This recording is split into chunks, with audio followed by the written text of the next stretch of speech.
Aujourd'hui, nous bénéficions tous du progrès ultra rapide des technologies. Les scientifiques et les ingénieurs consacrent leur carrière à l'amélioration de notre qualité de vie et de l'environnement. Pourtant, il existe une technologie qui a apporté des améliorations extraordinaires dans notre vie quotidienne, mais se voit peu. Il s'agit du froid. Les produits alimentaires que nous consommons, notre cadre du travail, les médicaments dont nous avons besoin, tout cela bénéficie des technologies du froid.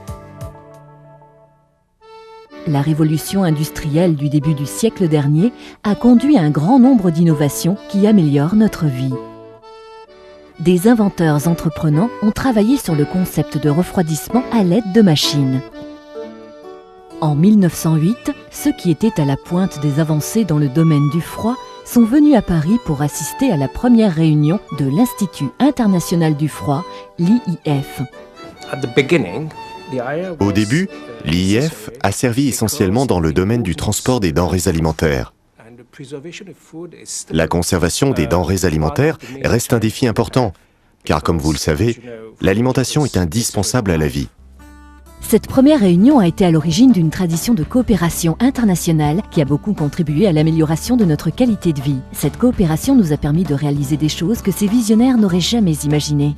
Aujourd'hui, les scientifiques et les ingénieurs de l'IIF sont issus de l'industrie privée, des universités et des organisations gouvernementales partout dans le monde. Ensemble, ils résolvent des problèmes influençant toutes les facettes de la vie quotidienne. Grâce au progrès du froid et du conditionnement d'air, les membres contribuent à l'amélioration de la santé humaine. Ils favorisent une distribution efficace des denrées alimentaires, créent des lieux de travail plus propices à l'activité, soutiennent un environnement plus propre et luttent contre le réchauffement planétaire.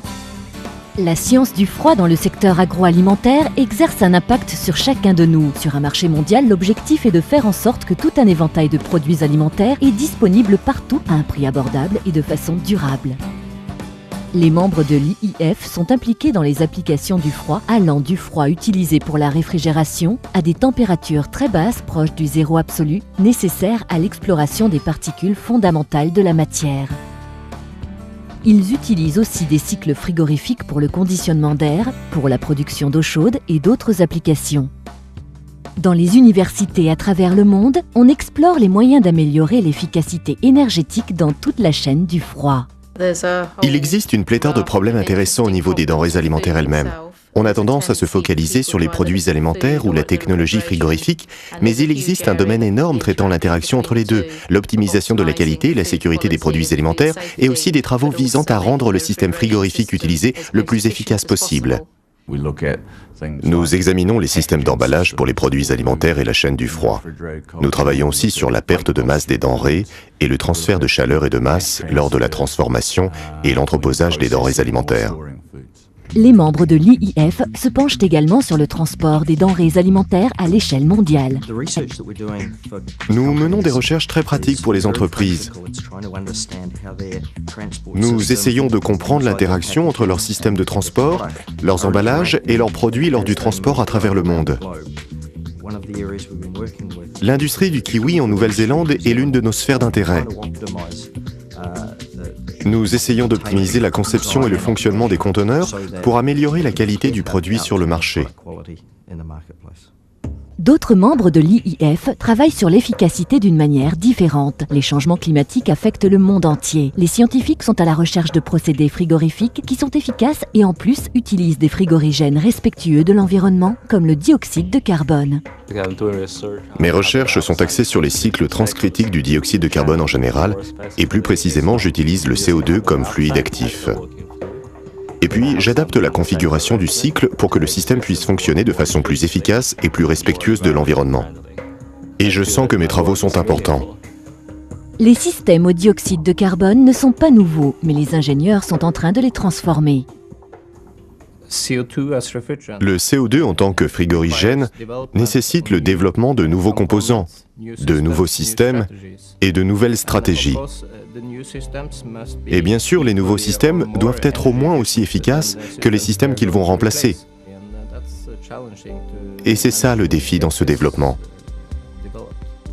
Les membres de l'IIF travaillent aussi sur des systèmes efficaces utilisant tout un éventail de frigorigènes tels que les fluocarbures, l'ammoniac et les hydrocarbures. Les frigorigènes naturels ont la possibilité de remplacer les CFC, les HCFC et les HFC, qui ont tous un pouvoir de réchauffement planétaire assez élevé. Ce n'est pas le cas des frigorigènes naturels. Certains frigorigènes naturels, comme l'ammoniac, sont toxiques, ou bien ils sont inflammables, comme le propane et le butane. Donc si vous voulez les utiliser dans les systèmes plus importants, il faut employer des systèmes indirects. Les coulis de glace font partie de ces systèmes indirects. L'avantage du coulis de glace, vous le voyez lorsque vous décidez d'en extraire la chaleur. Seule la glace fond, et vous pouvez tirer profit de la chaleur latente de ce mélange. Et cette chaleur latente est beaucoup plus élevée que celle de n'importe quel autre frigorigène que vous pouvez utiliser. Un coulis de glace est une façon très efficace de transporter et d'échanger de la chaleur, bien meilleure qu'avec les autres fluides. L'IIF réunit les personnes qui étudient des méthodes uniques pour produire du froid, comme le froid thermoacoustique, le froid thermoélectrique ou le froid thermomagnétique. Je travaille sur le froid magnétique. En 2002, nous avons découvert que dans le domaine de la science des matériaux plus performants étaient en train d'émerger. Ces matériaux fonctionnent également à la température ambiante. On peut donc appliquer cette technologie dans les domaines habituels du froid, pour les refroidisseurs de vin, les réfrigérateurs et d'autres applications. D'autres chercheurs utilisent la technologie laser pour mesurer l'écoulement d'air à travers des serpentins qui peuvent être ainsi conçus pour donner une efficacité maximale au système de conditionnement d'air et aux pompes à chaleur.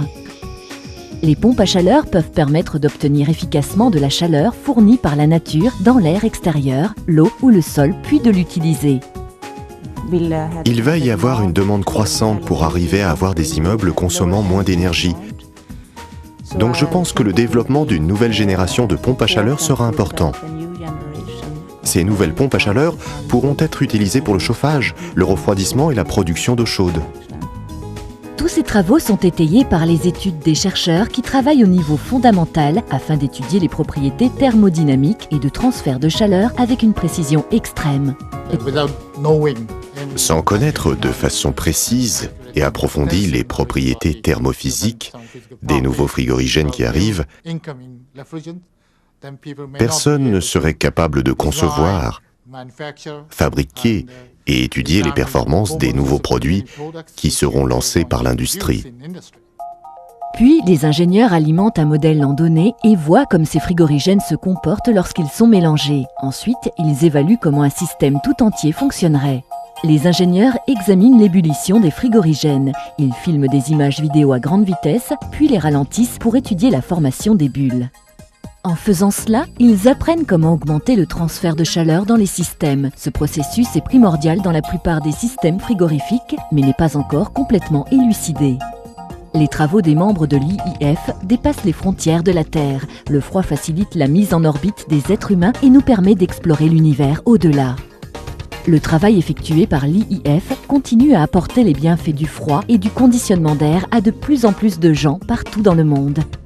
L'IIF facilite ce processus en faisant la promotion des connaissances sur le froid et en donnant aux membres les moyens de partager le fruit de leurs recherches entre eux. Les membres présentent leurs travaux lors des conférences de l'IIF et publient leurs résultats dans la prestigieuse revue internationale du froid. Ils ont également accès à FreeDoc, la plus grande base de données du monde consacrée au froid. L'un des véritables avantages réservés aux membres, ce sont toutes les conférences de l'IIF tenues partout dans le monde chaque année. Les conférences constituent l'une des activités principales de l'IIF. Ce sont des forums pour les scientifiques et les ingénieurs qui se rencontrent et échangent des informations sur les derniers progrès en matière de technologie du froid. En faisant partie de l'IIF, j'ai pu établir des contacts à l'échelle mondiale dans mes domaines de travail. Ces contacts ont eu une valeur inestimable. L'IIF a été fantastique. En participant aux conférences et en rencontrant des personnes qui travaillent dans le secteur, cela permet de débattre des problèmes rencontrés avec eux. C'est un énorme avantage. Tout le monde est très chaleureux et prêt à se rendre utile. Pour moi, l'IIF a été d'abord un forum, un véhicule pour accueillir mes recherches, puis pour les publier et les présenter.